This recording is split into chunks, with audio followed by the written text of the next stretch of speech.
Hey guys, so in today's video I'm going to be showing you guys all of the new buffed units that they've just added for the Fairy Tale update. If you guys do go on to enjoy this video, don't forget to like and subscribe. I am trying to hit 5,000 subs by the end of the year. Also, don't forget to join my Discord down below. I just hit 1,700 members and I'm really close to 2,000 members. I want to hit that probably by the end of the year. I think that'd be really cool. And with all that being said, let's get into the video. Okay guys, so I am going to check out all of the new units with their best traits, at least from what I believe, mainly because I was reading Spirit Queen's passive myself, and it seems like she is better with duplicate, and I will show you why when we do the showcase, and because it just seems like she's a really good support unit. So I wanted to also make this video because originally I wasn't gonna make this video, but then I did see that they buffed all of the units. At least they buffed Fairy Queen, Dark Sorcerer, and Celestial Mage. So I wanted to go and give a new video after the buffs so that people can see like what they're looking like and whatnot. So that is why I'm decided to make a video. But yeah, overall, I mean, the grind wasn't really that bad. Like, especially after they nerfed the adventure game mode to where it's only 25 waves and I can complete in like 3 minutes. It's actually really not that bad of a grind. I just wish that what we have now is what we had on release, and I just hope that, especially with Adam taking over, that we now are going to get a lot more quality of life updates and just better quality updates overall. So we'll have to see though, but I do have faith in Adam. He's a really cool guy. So I've talked with him about a lot of his ideas on like what he wants to do with this game and whatnot. So I have hope that he can bring this game to the peak that it can possibly be to. Yeah, so what I'm just gonna do right now is I just have, like I said, I have Sovereign on all of them. I have O+ stats on all of them. They're all level 100. None of them have any gear or curses. I don't even have an evolution tier on them either. But yeah, anyways, let us go into game and then I can showcase what they're doing.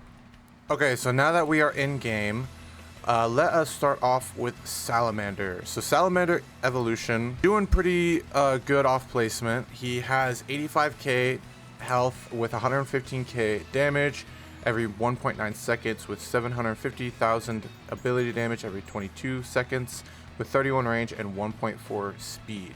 So he has 1, 2, 3, 4, 5 max upgrades, which is very good. Let me delete him and replace him. I'm mainly doing this so that I can get full health on him. I've had some people ask me why I do that in the past. I mainly just do that for that. So with his max stats, he now has 481,000 HP, 614,000 damage every 1.4 seconds, with 4 million ability damage every 22 seconds, with 52 range and 5.7 speed. Not bad, honestly. For a easy to get unit, he's honestly really not that bad. And then his passives are: when an ally unit dies in the unit's range, enter rage mode, gaining 300% ability damage for one ability attack with a 30-second cooldown. Okay.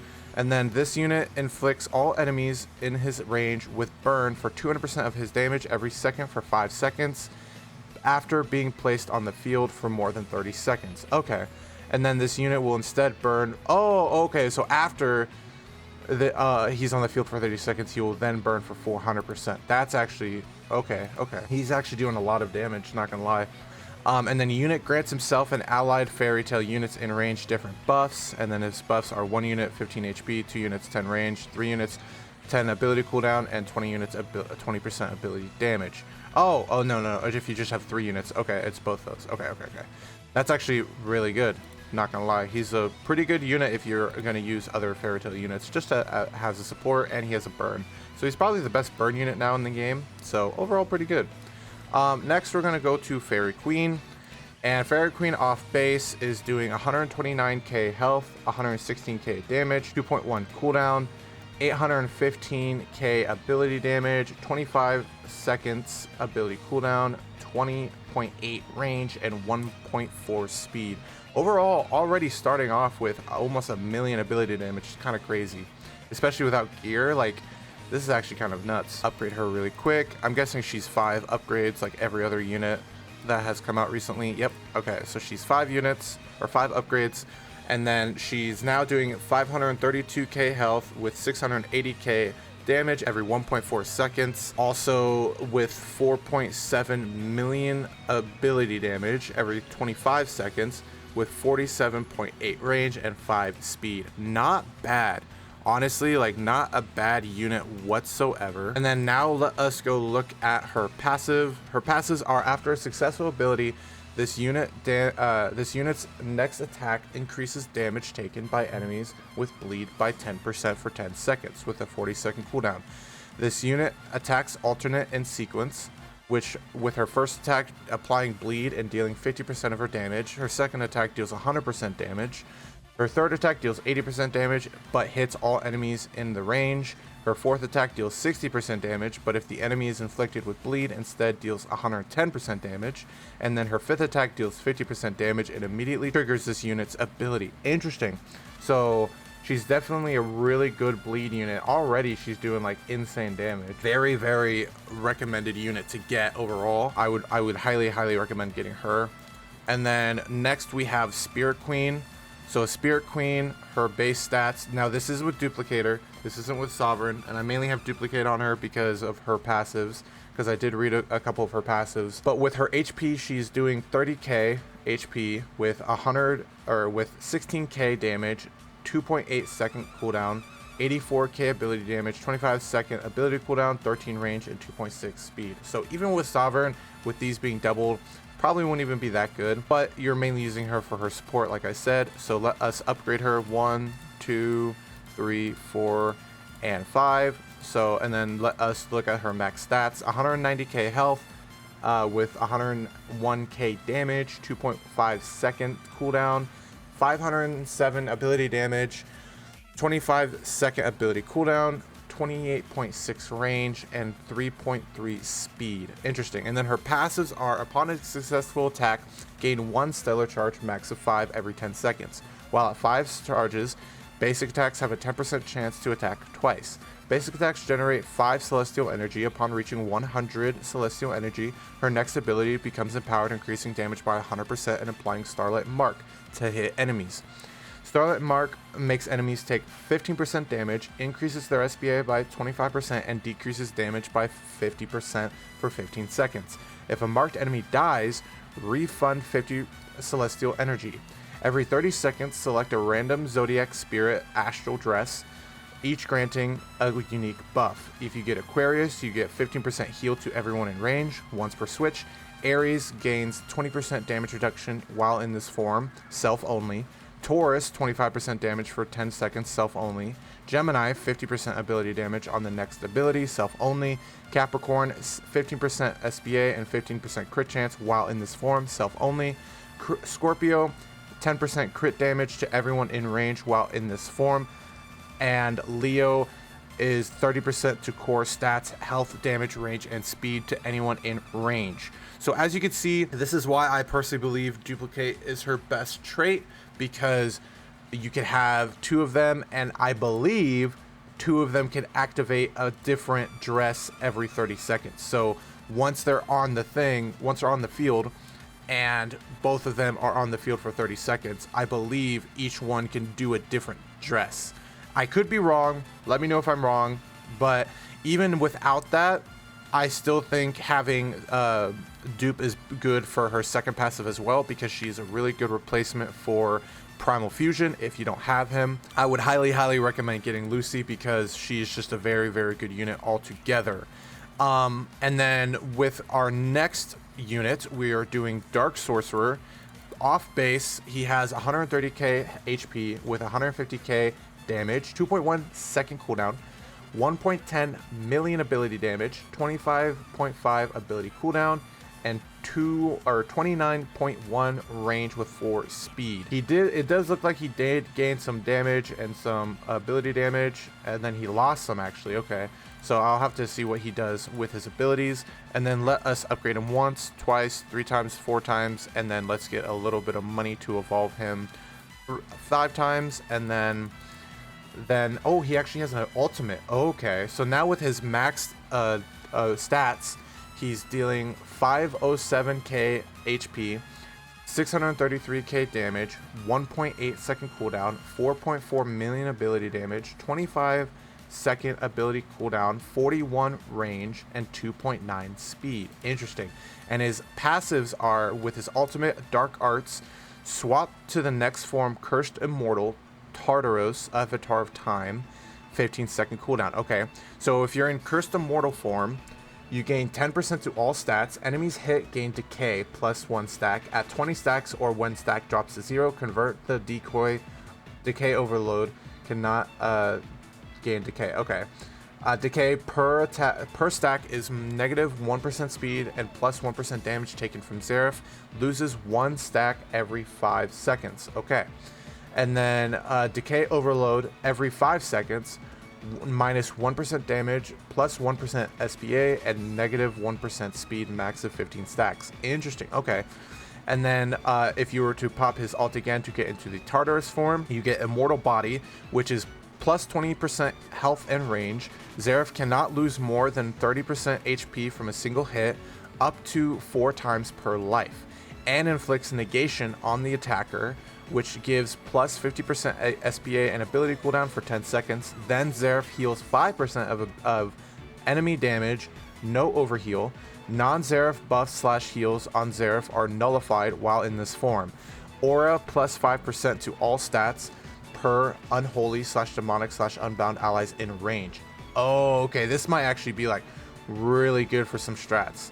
This is actually really cool. Okay, so Immortal Body seems like probably what you're going to want to have your go-to form being.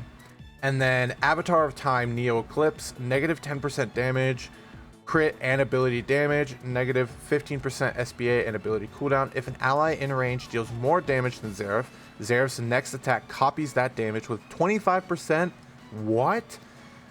20-second cooldown, then permanently steals 5% of that damage as a flat bonus to his own attack's max 5 stacks, persists across forms and death. Wow. So okay, so you're gonna want to have this until you get max stats, and then go probably to Immortal Body is what I would say. That's very interesting. Okay, really cool unit. I'm not gonna lie, I actually really like him. He's definitely gonna be pretty unique for some strats, I feel like. And then last but not least, we got Celestial Mage. Celestial Mage is the one that you get for a 0.25% drop chance for just completing the mode.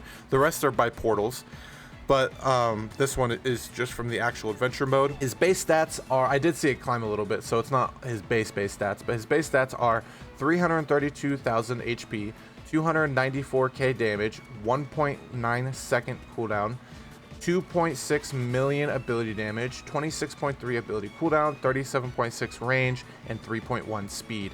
Now, one of his passives is broken, I will say, so just to keep that in mind. I don't know if it actually shows the passive, or I don't know if it doesn't show the passive, but it's still in the game, like what happened with the Battle Pass units, or if it just doesn't even show the passives to begin with. But his max damage right now is showing 660k HP, 1.1 million damage, 1.4 second cooldown, 9.7 million ability damage. Oh, I just jumped up to 12 million with 1.3 and oh wow, okay. 26.3 ability cooldown, 86.2 range, and 6.1 speed. So with Magic Seal Reversal, it is a work in progress. It's not in the game. I don't know if it's in the game or if it's just not showing. Heavenly Body Magic permanently increased this unit's damage by 77%. All attacks have a 40% chance to apply Starlight Burn, dealing 7% of this unit's total damage as dot for 10 seconds. Each tick increases Starlight Burn's damage by 5%, stacking up to 57%. When Starlight Burn reaches 10 seconds, the enemy explodes in a small radius, dealing 115% of the unit's total damage. Every time Starlight Burn is applied, this enemy's accuracy is reduced by 25%. Each dot tick has a 10% chance to apply Stardust, and enemies inflicted with Stardust have their accuracy reduced by 40% and are slowed by 35% for 7 seconds. After 7 seconds, they explode in a medium AoE around the unit. Enemies hit by the explosion are inflicted with Stardust again, applying the same effects with a 30-second cooldown. I'm not gonna lie, he might be insane. not for damage, but for the fact that he can lower people's cooldown or accuracy. I mean, if you get max stacks accuracy, that's what, 65% accuracy reduction, right? Yeah, 65% reduction is kind of nuts. The only downside is he does have like a really small line, but that is what it is. So, and then what does his ultimate do? Grand Chariot. It doesn't even, what does that do? Is that, oh. Okay, I'm guessing it's a big like nuke. And then let's pop Dark Ant real quick. Okay, I just put him to his second form. And then let's try his other form. Activate ultimate. So, okay. Interesting. Yeah. Very interesting units, I'm not gonna lie. Very, very interesting units. So I'm curious what you guys think about these units. Let me know what you guys think about this update overall. If you guys like the changes, if you guys are excited that Adam is now the leading planner, designer, and whatever. Like he's basically the main guy for the upcoming updates. So let me know what you guys think about that. Let me know if you guys have gotten all the units, if the units are hard to get for you. Personally, me, I think they're pretty easy to get, especially after the nerf. I think they're just time consuming, which is perfectly fine in my opinion. But overall, I think these units are good. I think who you should probably go for at the very least is Spirit Queen, Dark Sorcerer, Celestial Mage. I think these three are going to be really good for certain strats and certain metas. I think Fairy Queen, I mean, you could get her, I would say. But I feel like she is just like mainly a DPS unit and a bleed unit. So maybe if you're rocking a bleed dot team, you could bring her. Otherwise, you don't really need her. And then Salamander, again, you don't really need him unless you're rocking a dot team. But even then, there's probably better dots. So, but yeah, anyways, let me know what you guys think about this update down below. Also, don't forget to like and subscribe. I am trying to hit 5,000 subs by the end of the year. And don't forget to join my Discord down below. We just hit 1,700 members, and I'd like to hit 2,000 members by the end of the year. I think that'd be really cool. But yeah, anyways, without further ado, I'm going to end the video here. I hope you guys have a great day, and I'll see you guys in the next one.